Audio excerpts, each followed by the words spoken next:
Hola, ¿qué tal amigos de Radix? Muchas gracias por acompañarnos en otra entrevista. Estamos muy contentos porque estamos con Bernardita Pastén, con Matías Latorre. A lo mejor los conocen también como Benny y Mati de Marmota Studios, bueno, cumplen 10 años y creo que con muchos logros, creo que muy contentos. ¿Cómo están? Bien. Muchas gracias por la entrevista, por la invitación. Bueno, lo primero que les quería preguntar es que, bueno, en la última década creo que se vale decir que Chile ha hecho un trabajazo en cuestión animada. Se habla mucho que de Gabriel Osorio, que de Joaquín Cosiña, Hugo Covarrubias. ¿Cómo explicar todo este auge que ha tenido la animación chilena en estos últimos años? Activar un poco más la animación nacional con producciones de películas que son de IPs de acá de Chile, porque antes de eso servicio o animación quizás no había mucho, y eso se activó como, claro, como en los 90, y durante los 2000 comenzaron a salir series de televisión acá, que no eran muchas, pero sí, por ejemplo, yo en los 2000 era adolescente y para mí era como, entonces sí se puede hacer animación acá en Chile. Y yo diría que eso también, sumado a que por esas fechas, mediados de los 2000, también comenzaron a surgir en universidades e institutos la carrera de animación. Entonces, claro, como que varios de los nombres que tú mencionas ahora, o de las cosas que más se ven de animación chilena afuera, son de estos estudios que partieron a principios de los 2000 haciendo series, o de gente que comenzó como su formación en esa época también. No sé qué opinas tú. Opino lo mismo. Estaba pensando que acá un programa de televisión que no es de animación, pero es infantil, claro. Fue 31 minutos, sí, que es de títeres. Y ese programa reactivó un poco el interés de los canales de televisión de generar contenido infantil. Sí. Cabe destacar que animación no necesariamente mucho, y eso permitió de que salieran varias series animadas después de 31 minutos. Entonces ese fue como un poco un impulso con respecto desde los canales y desde los fondos estatales para producción audiovisual, de orientar esas cosas hacia animación. Es verdad, sí, como también buscar contenido infantil al final, claro, nacional. Entonces, por ahí creo que vienen varios de los nombres que hoy suenan afuera con respecto a la animación en Chile. Y bueno, creo que se vale decir que dentro de todos esos nombres, pues obviamente Marmota Studio ocupa un lugar importante, que tienen en redes más de 50,000 seguidores, que tienen obviamente un estudio bien consolidado, bien afianzado, y series y personajes más que entrañables. ¿Qué se siente formar parte, o ustedes cómo se ven dentro de esta élite? Creo que se vale decir. No.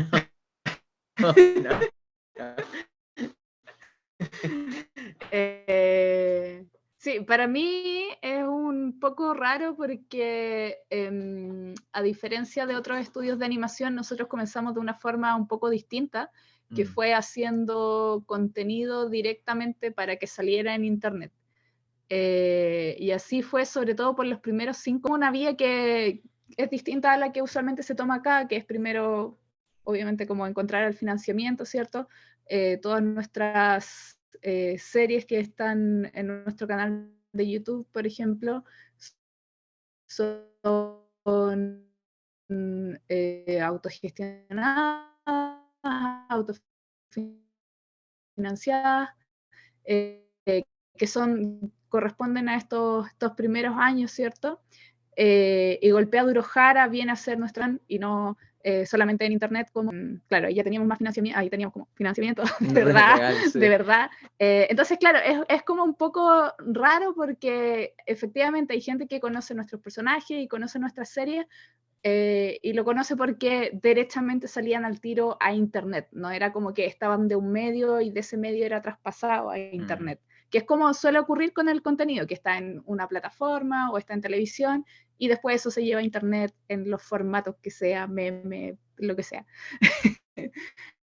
Entonces, no sé, creo que como tuvimos esa salida directa, al mismo tiempo igual somos un estudio pequeño. Y con la pandemia, por ejemplo, pasó de que comenzamos a trabajar 100% online, porque definitivamente no había otra forma de trabajar, entonces también, no sé, se siente como un poco en la casa también. Sí. Sí, eso me pasa. De hecho, ahora en el Festival Chile Monos, que va a ser en 2 semanas más,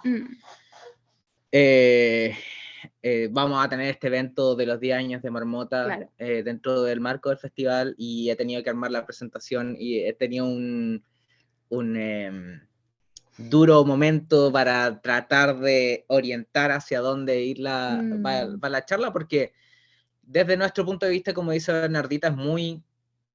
No sé si la palabra es casero, pero es como... Sí, es detrás de una pantalla al final, como sí, que la escala se siente como pequeñita. Es muy pequeña, sí. Pero viendo los comentarios, porque he hecho preguntas en Instagram sobre cómo conocieron Marmota o cosas así, y hay unas historias que igual, como... Sí, nos juntábamos en los cumpleaños a ver las cosas de Marmota, o armamos amigos en la escuela a base de Marmota, y nosotros jamás teníamos nuestros eventos donde veíamos a la gente, pero no dimensionábamos como ese nivel de historias. También otra cosa que he estado haciendo es preguntarle a cercanos como que fueron testigos de los inicios de Marmota. Entonces también me cuentan cómo lo veían ellos. Igual es una perspectiva totalmente distinta a la que yo tengo, por ejemplo, que lo veían como... Alguien me dijo así, y es como... Solo queríamos hacer animación. Sí. Y éramos jóvenes. Y estamos muy... No sé, es como, creo que son ideas mezcladas que, por una parte, esta perspectiva de la gente, y por otra parte nuestra propia perspectiva, que es harto trabajo nomás, harto obstáculos para llegar a las cosas que hemos hecho. Sí, y un poquito en esa línea, como última cosa, que quizás suena un poco repetitivo, pero igual a la gente se le olvida de que hacer animación igual se parece mucho a un trabajo de oficina al final, porque claro, uno está frente a un computador muchas horas todos los días. En nuestro caso, al menos, que hacemos animación 2D, distinto es para los que hacen stop motion, por ejemplo, que creo que es más interesante porque tienen set y tienen que moverse y sacar fotos. Pero uno está detrás de un computador todo el tiempo, y lo otro es, claro, después de la pandemia, o sea, todavía estamos en pandemia, pero ahora que se puede salir, hace unos 2 meses fuimos a dar una charla a un evento, y la verdad es que igual choqué un poco como escuchar ese tipo de comentarios también que hice el mate en el colegio, y ahora ya pasé por la universidad y estoy trabajando, y trabajaban en algo que tenía que ver con ilustración, entonces igual es como un poco chocante, no sé, uno está detrás de un computador nomás, entonces, y ve los comentarios, pero es súper distinto escucharlo así en vivo, y que tienen cara y no sé, es una persona real. Claro, no es como que los comentarios no tengan impacto, de hecho lo tienen, pero es totalmente de una otra dimensión escucharlo de alguien directamente cara a cara. Sí. Oye, Bernardita, dijiste algo que me llamó la atención, solo queríamos hacer animación, dijiste. Entonces, bajo esta premisa, ustedes cuando empezaron Marmota, precisamente solamente querían, digamos, hacerlo como una especie para ustedes, nada más para contarlo a lo mejor en un sector más íntimo, entre familia, amigos, y alguna vez imaginaron que se iba a convertir en todo esto, que iba a dar esta escalada. No, la verdad es que, por un lado, sí, solo queríamos hacer animación, pero también sí somos como serios al respecto. Entonces, nosotros hicimos este estudio de animación pensando en que queríamos crear series, queríamos crear contenido original, y una de las razones por las que decidimos tomar este camino poco convencional, que era autofinanciarlo, y a pesar de que podíamos hacer cosas muy cortitas, eso al tiro, ponerlo en internet, es porque también nos interesaba mucho saber que lo que nosotros hacíamos tenía una llegada con alguien, porque creo que ese es uno de los problemas que tenemos con la animación, yo diría, no solo en Chile, sino que en Latinoamérica, de que no hay un público como formado que quiera ver animación latinoamericana, ¿cachai? No sé, si uno lo compara con la gente que le gusta el anime, es como, voy a ver anime, y como que eso no existe con el contenido chileno ni el contenido latino. Entonces, a nosotros nos interesaba mucho que, además de que queríamos crear cosas propias, eso tuviese un público y saber cuál era. Entonces, ahí el internet nos venía muy bien como llegar y subir al tiro las cosas. Entonces, sí, por un lado, sí encuentro que es como medio como inocente, como solo queremos hacer animaciones y que la gente lo vea, es verdad, y que es la razón por la que estudié animación también. Entonces, como han pasado ya como 20 años y sigo lo mismo. Entonces, pero también somos serios al respecto, como que siempre trabajamos mucho para que no quedase como solo en un grupo de amigos, sino que en verdad no queríamos llegar a la mayor cantidad de gente posible. Entonces, tener la posibilidad también de llegar con una serie a Cartoon Network, ahora con la segunda temporada de Golpeador Ojara, que también está disponible en HBO Max Latinoamérica. Estamos súper contentos porque es como parte de los grandes objetivos que queríamos, como poder llegar a audiencias. Para eso hacemos las cosas. Y bien dices también que, pues algo muy importante, que la audiencia iberoamericana no está acostumbrada a ver series de nuestra región. Entonces, ¿por qué con ustedes ha sido distinto? ¿A qué atribuyen el éxito que han tenido?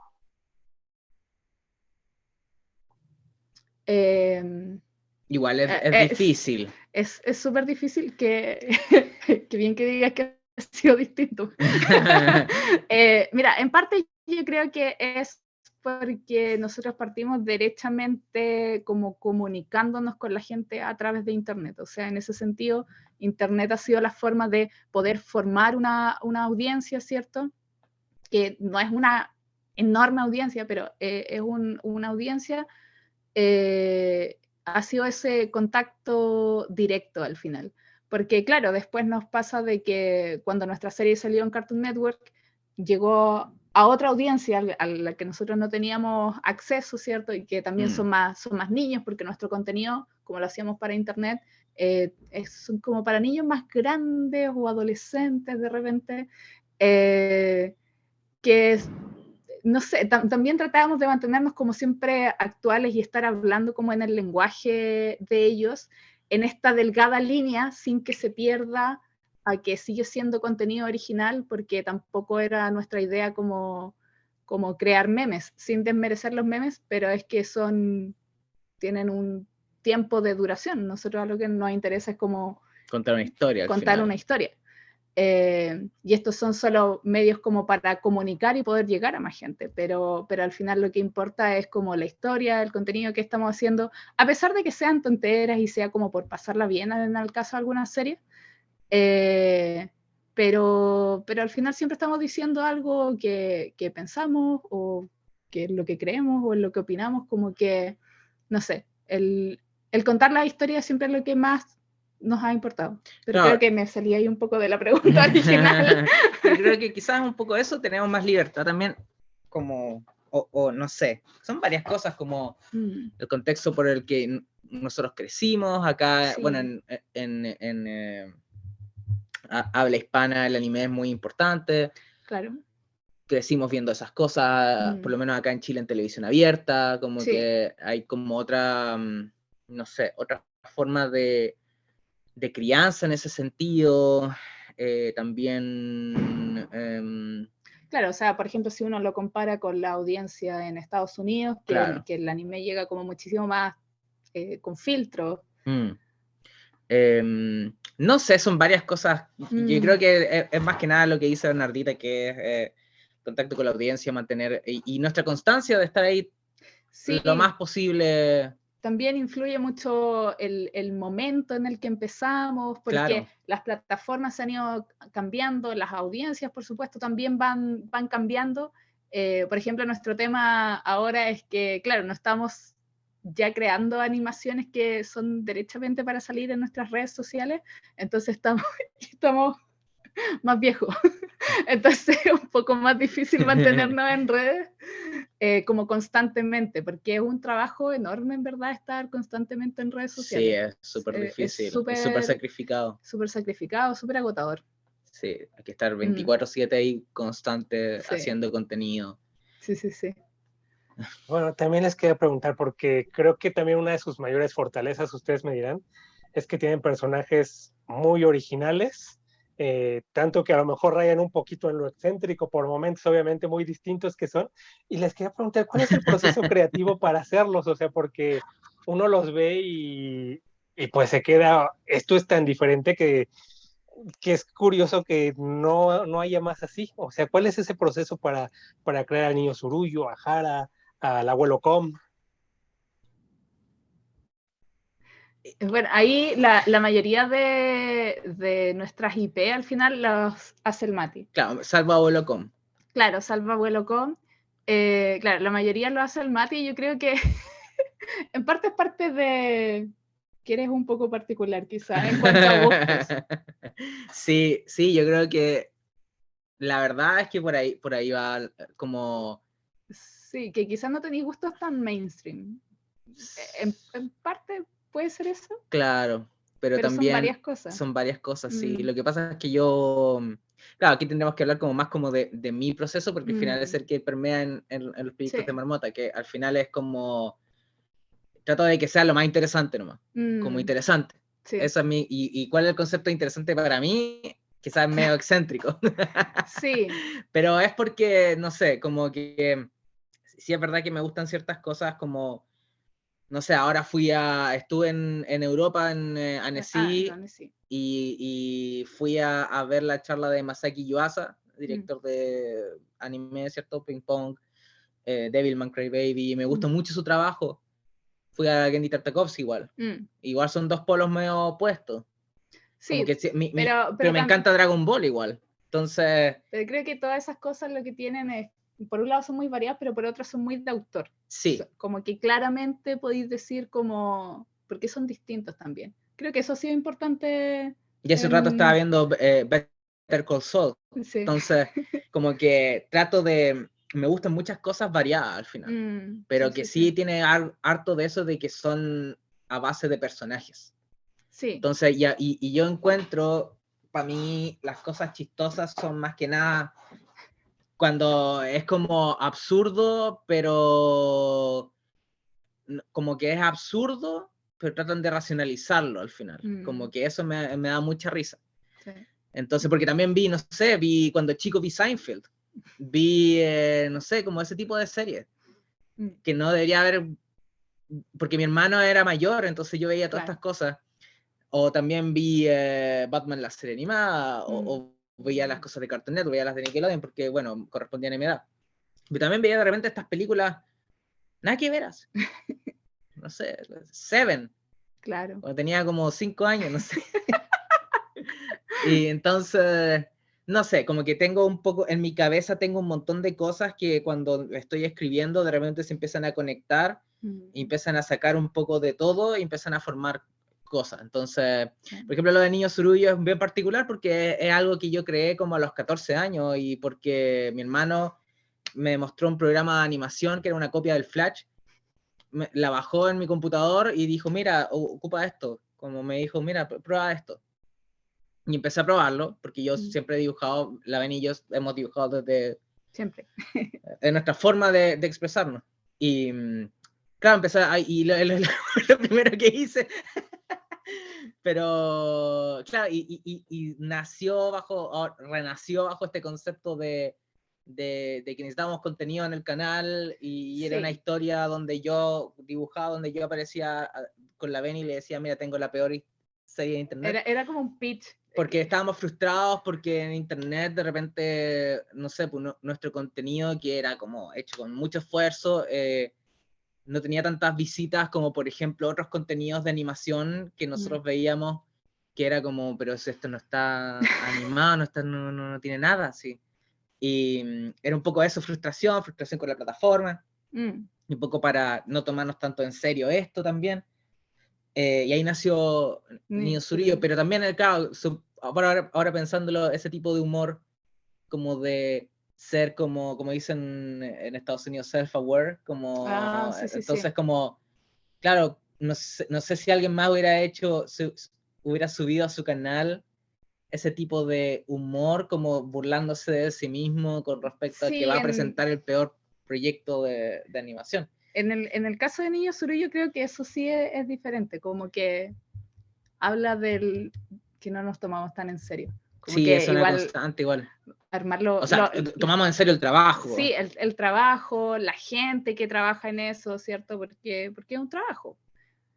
Pero por otro lado, no sé, pues a la hora de crear la historia era muy divertido, igual nos reíamos un montón y la pasábamos súper bien, como que creo que esa es una de las cosas divertidas de trabajar en Niño Surullo, como, y que también Niño Surullo tiene eso que es como, criticábamos harto como la plataforma o redes sociales o influencers, porque estábamos, como decís tú, entre frustrados y también metidos en eso, y ya llevábamos como varios años en redes sociales cuando salió Niño Surullo.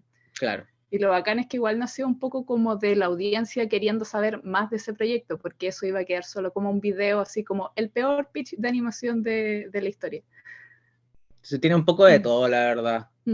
Bueno, y la Beni es como co-creadora de las cosas también. En realidad, todo el equipo co-crea con respecto a los proyectos, porque, sí, claro, yo puedo tener como una idea inicial, pero la Beni le da forma en cuanto al diseño de personaje, a los dibujos, como el arte, etcétera. Claro, y yo no podría como, o sea, dibujo igual, pero no tengo como esa capacidad de diseño que tiene la Beni. Y a la vez el Seba, que es nuestro director de voces, le da voz a los personajes. Me recuerdo cuando estábamos en Personas Cetáceas y él le dio voz a ciertos personajes y les dotó de personalidad que yo jamás había pensado. Lo mismo con Jara. Sí, como que les da una dimensión extra que termina como de crear al personaje. Igual dependiendo del proyecto es como que han sido los aportes, en verdad. Por ejemplo, Personas Cetáceas es muchísimo más personal tuyo, porque ahí prácticamente todo lo está haciendo el Mati. Y claro, en Niño Surullo ya empieza a entrar más gente a la hora de tirar ideas del guión, hay personajes que yo no creé. Claro, hay personajes que crearon otras personas también, y lo mismo con Jara, porque ahí también entra más gente en el equipo. Pero sí, varía igual de proyecto en proyecto.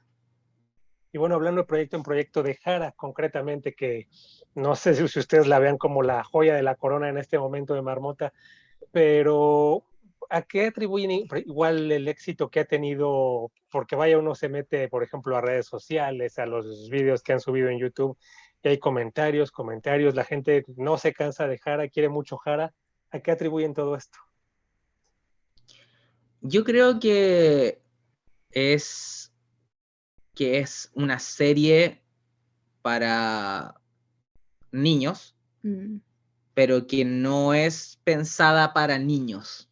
No sé si se entiende, porque nosotros jamás hemos considerado al público infantil como, no sé, como tontos. No sé si esa es la palabra, pero... En ese sentido, como que tampoco, quizás es por las cosas que nosotros crecimos viendo, estimamos al público. Jara es que tiene varias capturas de que se va a ir a pelear con distintos contrincantes, ¿cierto? Y todos los chistes que no sé, el nivel de como el viaje emocional que tienen los personajes, que en verdad tienen una carga súper densa para ser una serie de niños. O sea, la serie parte, la primera temporada, parte con Jara y Tesu viajando después de que se muere su abuela, como que eso inicia su viaje. Entonces hay todo un tema ahí con el duelo también.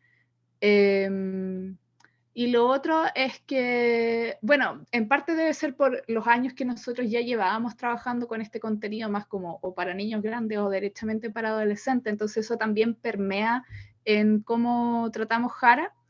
Y lo otro es que dentro de como no sé si llamarlo principios, pero cosas que nosotros siempre nos importa en el proyecto que sea que nosotros estemos trabajando, es por un lado lo que decía el Mati sobre los personajes, que se traten más sobre los personajes que sobre el mundo. Siento que a veces podríamos explorar más el mundo, pero es que estamos muy como concentrados en los personajes. Y lo otro también es que sea honesto, y eso a veces lo que la gente como que no entiende tanto, de no importa como qué tan fantasioso sea el escenario, el punto de vista o lo que se está planteando en la serie o en los capítulos o con los personajes, es algo como real en lo que creemos, es honesto desde ese sentido, como el cómo reaccionan los personajes o qué es lo que según en el mundo de estos personajes lo correcto o lo incorrecto tiene que ver con lo que nosotros creemos también. Y en ese sentido, como tener una opinión y ser honestos al respecto y ser conscientes también de que uno lo está haciendo, porque hay mucha gente que lo hace, pero a veces no son tan conscientes, ¿cierto? Creo que eso igual hace que pueda conectar mejor con la gente, porque al final por eso no importan tanto los personajes, es con lo que uno conecta, porque una premisa puede verse muy atractiva, pero si es que los personajes, no sé, se sienten muy parecidos a 1500 otros personajes que has visto en otros lados, como que no vaya a seguir viendo la serie o no te va a conectar tanto. Claro, una premisa atractiva tiene poca duración de vida, por así decirlo. Claro. Como que no llega hasta ahí nomás. Por supuesto que son importa, los personajes los que sí, te siguen llevando a esa historia. La premisa atractiva siempre va a importar, Sí. porque el puntapié inicial, pues por eso uno lo empieza a ver, o sea, de nuevo, en el caso de Niño Surullo, claro, es atractivo como ¿qué? ¿Qué son qué? Pero claro, son los personajes con los que más quedan. Eso es lo que queremos creer nosotros. Siempre son muchísimas las variables que influyen, pero al final también de los comentarios que vemos con respecto a la serie es cómo las personas se sienten con respecto a personajes, o cómo tienen un personaje favorito, o cómo piensan que sería la chip del personaje, o qué música les gustaría, como que todas esas cosas siempre nos hacen pensar que se trata más de eso, que finalmente conectan, que es el punto al final de hacer contenido, yo creo, como sí, de contar una historia. Algo que iba a aportar sobre los personajes es que también hacemos, o sea, dentro de estos conceptos es, tratamos de que los personajes interactúen entre sí como de la forma más natural, que sería como actuarían estos personajes en los mundos a los que pertenecen. No es tratar de que los diálogos sean lo más como sinceros para los personajes, como más naturales, no tanto como de, sí, es animación, sino es como muy, como dentro del mundo hacerlo lo más natural. Obviamente como hay exageración en cuanto al acting de la voz, etcétera, como obviamente entran todos esos conceptos, pero hacerlo natural, como que nace del personaje, no es como impuesto, que eso siento que pasa con otras series que, de animación orientadas al público infantil, que es como muy de, no se siente como que los personajes hablaran, sino es como que alguien habla por ellos, una cosa así. Es como, creo que tratar de cerrar esa idea, es como cuando hablan desde la forma, es como esto es para niños y es animación. Y nosotros no lo miramos desde ese lado, precisamente porque dibujamos desde siempre y nos gusta la animación desde siempre. Para nosotros no es como que estamos constantemente pensando, esto es animación, así que debe ser de tal o cual forma. Es como, no, son personajes, ¿ya? Estos personajes harían exactamente lo mismo si esto fuese un libro o si fuese una serie live action, como que creo que ese es el punto. La animación es el medio que utilizamos, pero... Exacto, y obviamente la tenemos en cuenta a la hora de ponerlo en pantalla. Claro, la animación te permite hacer cosas que en otros medios no se puede o se ve raro, ¿cierto?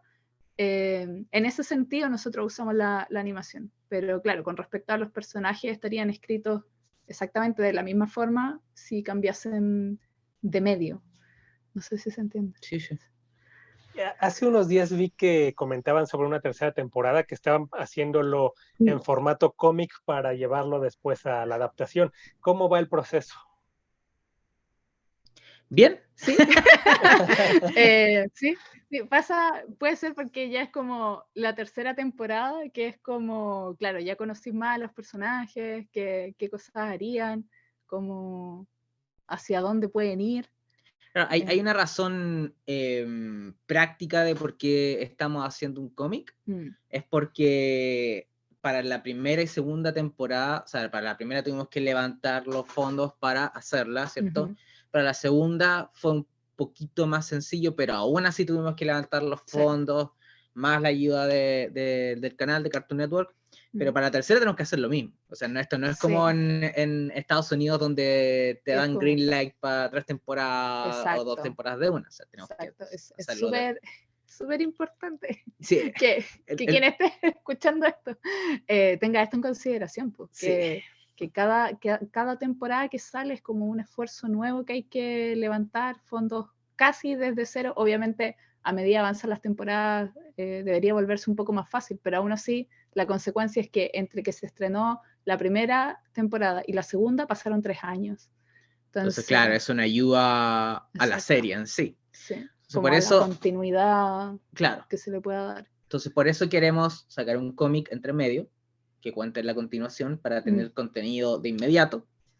Y a la vez, si es que resulte lo de la tercera temporada, adaptar esa historia a animación. Y bueno, tomando en cuenta el... No, iba como reforzar la idea de que ese fue un gran problema que vimos, como el cómo darle continuación a la serie, al menos como que la gente vea que está saliendo cosas de la serie, porque nos pasó que cuando se anunciamos el estreno de la segunda temporada, varios comentaban así como, y no la habían cancelado, y es como, ¿quién nos va a cancelar si no hay nadie que nos esté dando permiso para hacer una segunda temporada? Somos nosotros porque queremos, entonces vamos y buscamos fondos, ¿cierto? Entonces, no, claro, pues no, está muy esta estructura como gringa de cómo es que funcionan las cosas, de que hay series que se cancelan, y en este caso es como, ¿no? Encontrar la plata para hacer más, ¿cachai? Entonces, no queremos que pase eso, como que no queremos que se pierda en ese sentido. Y bueno, con el éxito que ha tenido toda la aceptación, la popularidad, su base de aficionados, que es bastante sólida, no sé si a veces ya el formato de internet o de series empieza a sentir un poco más pequeño y que ahora pueda saltar a una película. Lo hemos pensado. Sí, lo hemos pensado. Por un lado, nuestras series duran lo que duran porque con el financiamiento que tenemos es lo que alcanzamos a hacer. Claro. Esa es la verdad. Si pudiese ser un poco más largo, a nosotros nos encantaría. Hemos pensado de hecho, en un momento habíamos pensado si es que la tercera temporada en verdad debería ser una película, quizás, donde se cuente una historia que o no necesites conocer nada de la serie o se necesite conocer muy poco y se hace como un breve resumen al inicio, no sé. Pero la verdad es que nos pareció más importante esta motivación de que de nuevo no existan años de silencio al final donde no se sepa nada dejar hasta que de repente sea como, se estrena algo nuevo. Y por eso decidimos irnos por este camino del cómic primero. Y lo otro es que no sabemos nada de películas, de cómo es que funciona mover una película al final.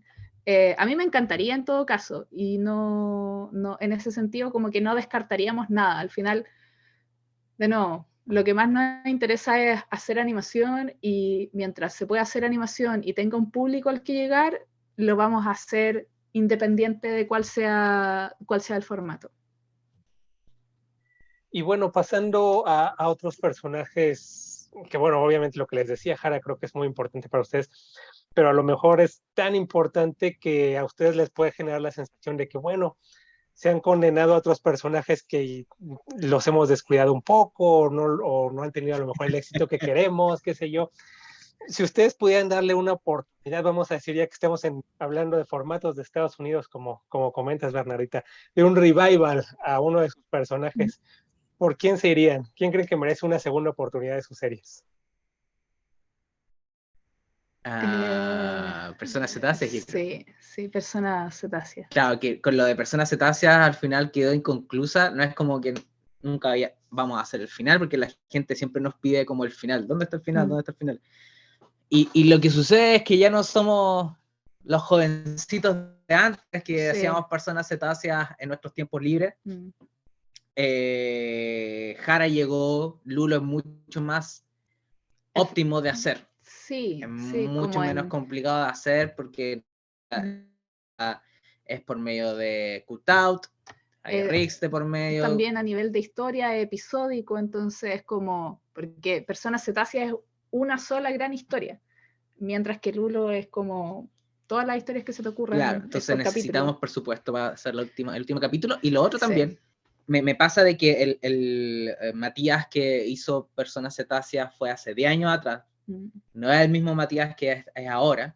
Entonces retomar esa historia y darle un final me ha sido muy complicado porque no como que ya no conectáis tanto con esas ideas. No conecto tanto con esas ideas, no conecto tanto con cómo se sienten los personajes. Exacto.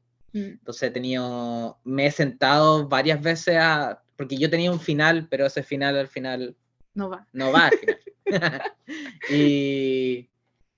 y me ha costado armar un nuevo final, que es que ocurran las cosas de distintas formas, pero... Sí.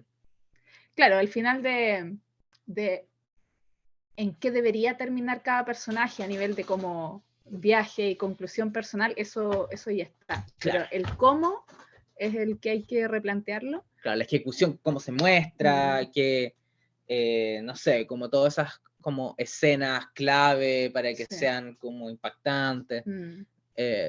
Me ha costado un poco... Sí, y lo otro que... Y me pasa eso, que es como ya no... Estoy escribiendo esto, pero ¿cómo lo vamos a hacer? Sí. Porque, por ejemplo, para Personas Cetáceas, nosotros hace años hemos intentado levantar financiamientos para sacar una nueva versión, como versión serie de televisión, se cuenta la historia desde cero, hay cosas un poco transformadas, ¿cierto? Y ha sido súper difícil porque no es infantil. Entonces, si es animación y no es infantil, es más complicado levantar los fondos. Y sí, también es una serie en la que me encantaría que tuviese como un reboot, porque también lo que ocurría cuando se estaban haciendo los capítulos es que hay muchos aspectos tanto de los personajes como del mundo que quedaban así condensadísimos, quedan como en una frase o una cosa que se decía o una palabra, y hay un montón de cosas para explorar. Por ejemplo, de Personas Cetáceas también existe un cómic, que es una precuela de la webserie, que es un cómic que hicimos el 2014. Entonces, bueno, ya no está en circulación. Pero claro, ahí se veía un poco de lo mucho más que hay para mostrar y explorar con respecto a los personajes. Entonces, con Personas Cetáceas me pasa que sí es una serie que uno podría ser como muchísimo más grande. Y me encantaría darle otra oportunidad. Sí. Y a Lulo. O sea, Lulo sigue como más o menos vigente, pero... Pero sí, Personas Cetáceas. De hecho, tengo entendido ahora que dices de Lulo que también él ha batallado un poco por, digamos, convencer a la industria convencional, por decir algo, ¿no?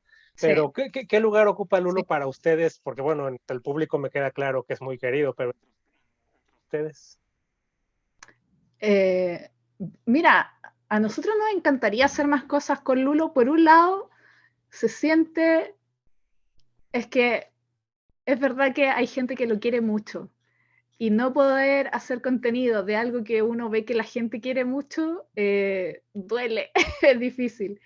Y lo otro, claro, ha sido un concepto difícil de tratar de explicarle a la gente que pone la plata de las cosas. Sí, creo que es más raro que... o sea, yo pensaba que Personas Cetáceas era raro, pero no, es más raro. Es como más simple, pero es más raro.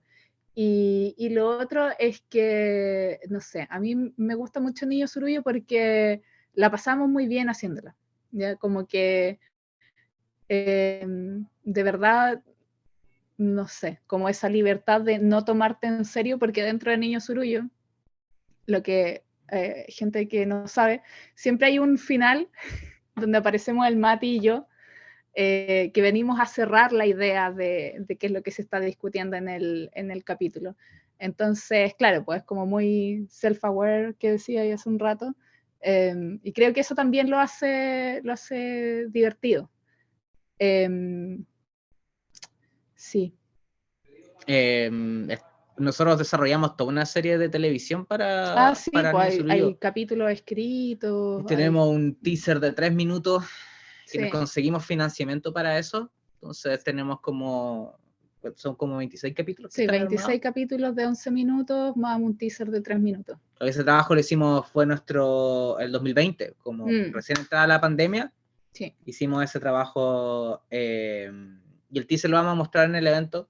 Claro. Esos 3 minutos ya animado, no es Rick ni Cutout, sino es animación tradicional. Claro. Sí. Y que estuvo a cargo Manuel Ulloa, que es nuestro animador principal, sí. que trabajó en Jara también.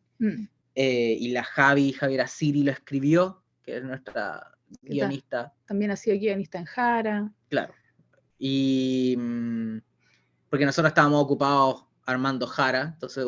Jara temporada 2. Temporada 2 y ocurrió esto también, entonces ellos se encargaron de esa área de lo de Niño Surullo y nosotros supervisando. Pero, claro, como ahora tenemos que mover ese proyecto, pero igual es difícil porque el primer impacto es como es ordinario, es grosero, es vulgar, pero... Es como, sí, y es súper difícil como tener que explicar el concepto y al tiro decir, ya, pero no es humor escatológico, te lo juro. Como que es un niño de mierda, pero en cuanto a su personalidad y a las cosas que hace, a eso se refiere.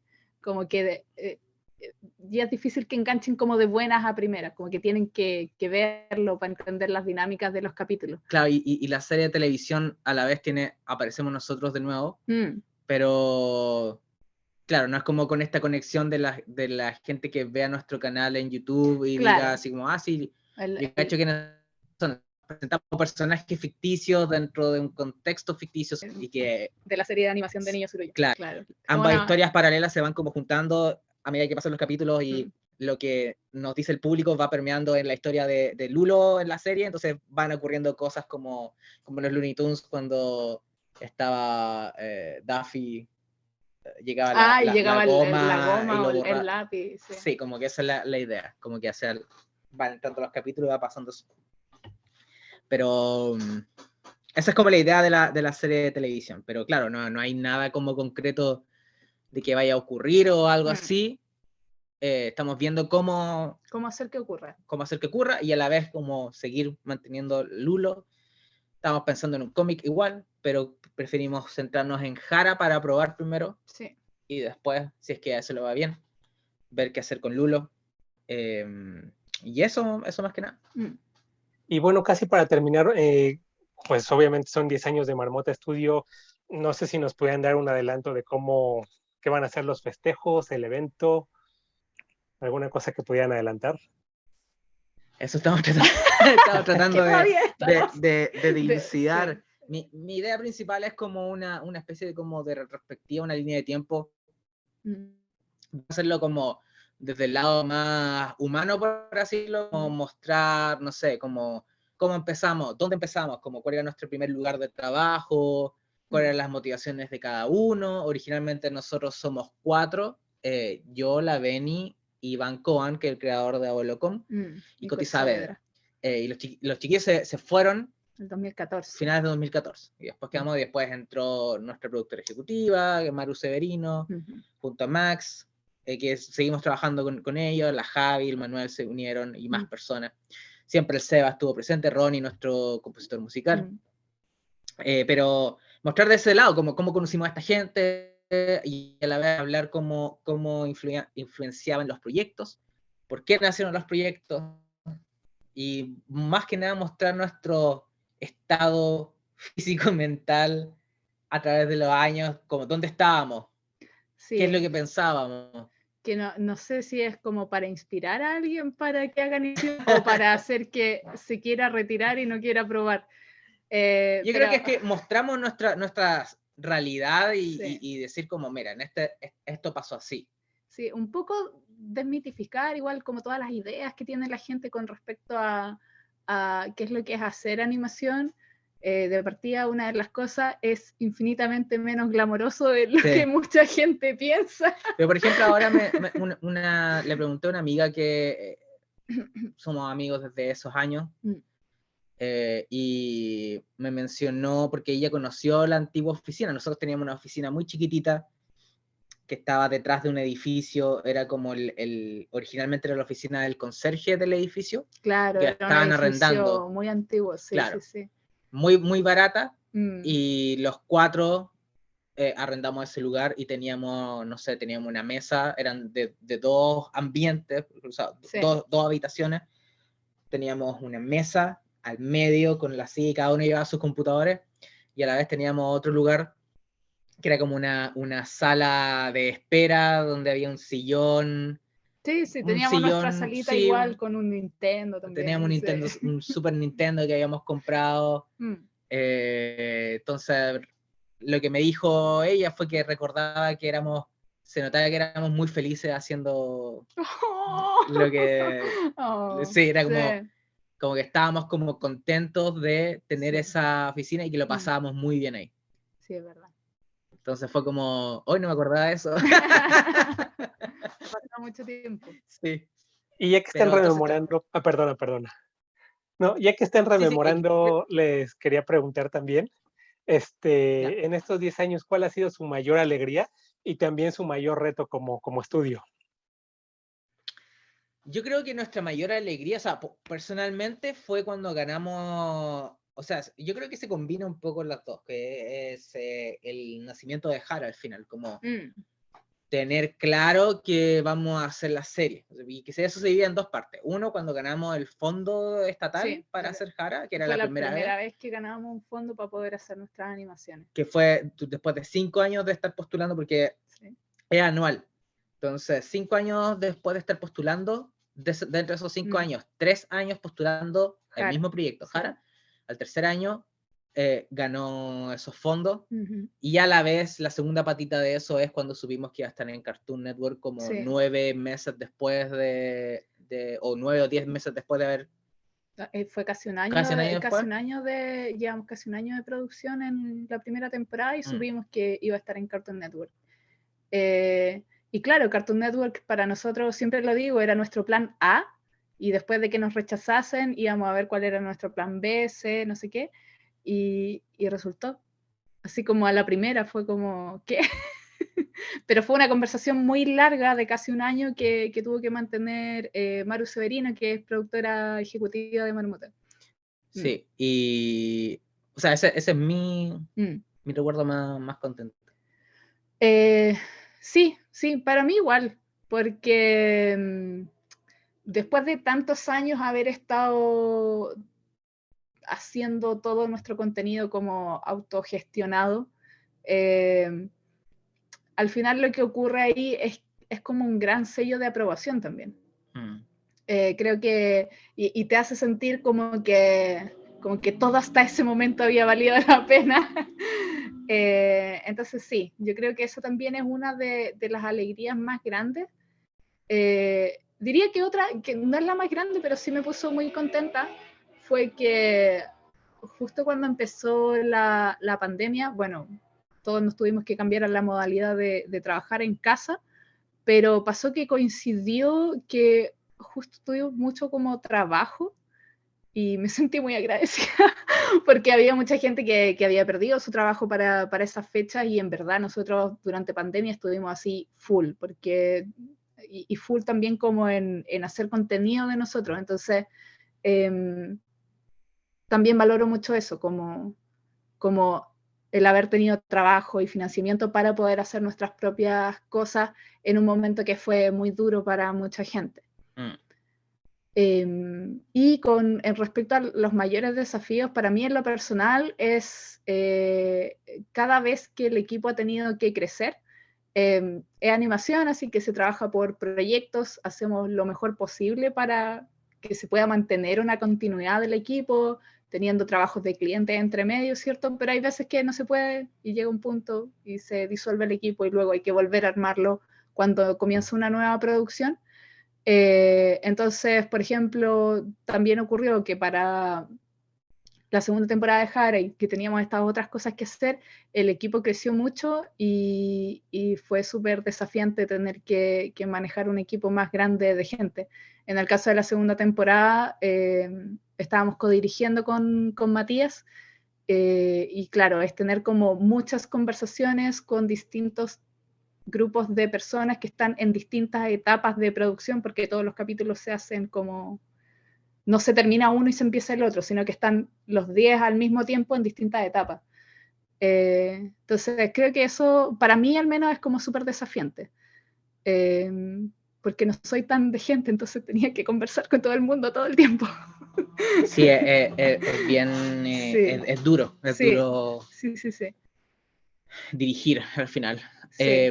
Yo creo que mi momento más desafiante, más personal, que uno, al medio, como el tercer o cuarto año de Marmota, tuvimos como una baja, como que no funcionaba, no teníamos tantos clientes, fue el año 2015. Oh, peor año de Fue la vida. uno de los peores años que hemos tenido. Sí.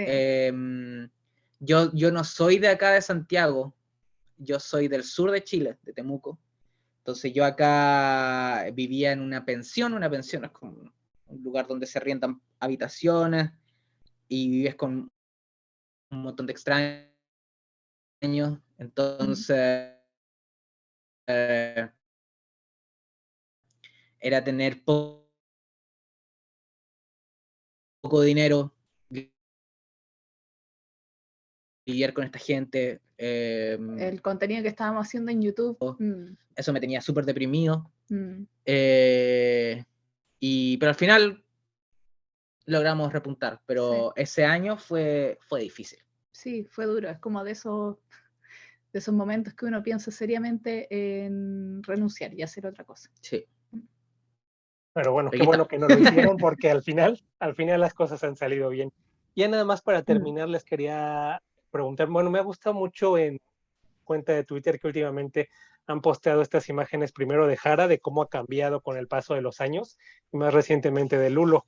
Ustedes en estos 10 años, ¿cómo sienten que han cambiado? ¿Cómo de distintos son Mati y Benny, que comenzaron hace 10 años con Marmota, con los de ahora?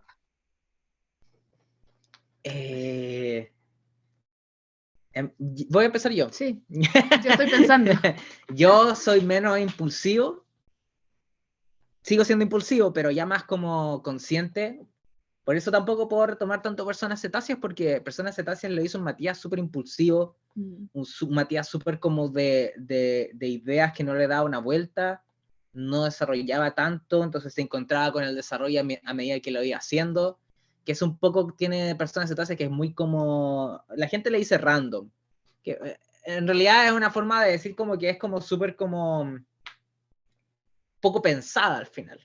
Aparenta ser poco pensada en un momento porque logré como darle una forma, pero súper impulsiva. Entonces es un Matías menos impulsivo, más claro y que confía más, o sea, confío más en mí, en mis capacidades. O sea, siempre supe que podía lograrlo, pero a veces me frustraba mucho con el mundo porque el mundo no me dejaba hacer lo que yo tenía en la cabeza, pero ahora sé lidiar más con el mundo, aún me frustro, pero menos, o entiendo más las formas de solucionar las cosas.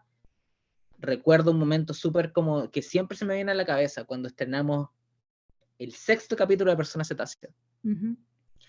Fue horrible porque tuvo una muy mala recepción y yo me quería morir. Y me encerré en la pieza y estaba ahí todo el día. Y nunca, no he vuelto a tener ese momento al final. Porque me di cuenta como de que, o sea, son cosas que uno va aprendiendo y yo trato de hacerlo más abierto de aprender de la experiencia. Y creo que eso es el Matías como completamente distinto a eso, que es menos impulsivo e infantil, es como más maduro, por así decirlo, pero, sí. Después de 10 años uno esperaría Exacto, madurar. es como lo normal al final. Sí. No es nada especial, pero creo que eso también influye en el trabajo, en cómo veo los temas, cómo trato de desarrollar, especialmente la segunda temporada de Hara. Creo que es como mi mejor trabajo hasta ahora en cuanto a historia. Sí. Sí, estaría de acuerdo. Yo, hoy que me ha costado pensarlo. Me ha costado pensarlo en parte porque siento que mis motivaciones mucho no han cambiado, y lo que sí he cambiado ha sido más como solo de crecer, de ser una señora treintona. Como cosas naturales de estar más grande. ¿Qué son? Bueno, sí es verdad que también confío más en mi trabajo. Sí, también, y esto tiene que ver como con la experiencia de trabajar en el rubro, ¿cierto? Como que las cosas que quiero hacer ya no parecen como tan nubladas como antes. Tengo una mayor claridad de cómo hacerlas, o como cuál es la vía para desarrollarlas. Que eso antes hacía al final que me causara, no sé, mucho estrés, mucha ansiedad.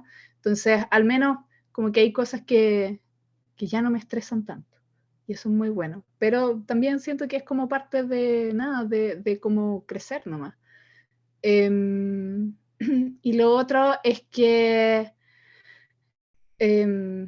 no sé, tengo como la sensación ahora más que antes de que efectivamente si uno quiere hacer algo, lo puede hacer. No sé cómo explicarlo, es como súper sencillo en verdad, pero al pasar 10 años y el haber hecho varias cosas, es como las cosas pueden no solo ser como una idea o un sueño, sino que realmente pueden ser algo concreto. Y es algo que no sé, me da mucha alegría, me produce mucha ilusión por el futuro.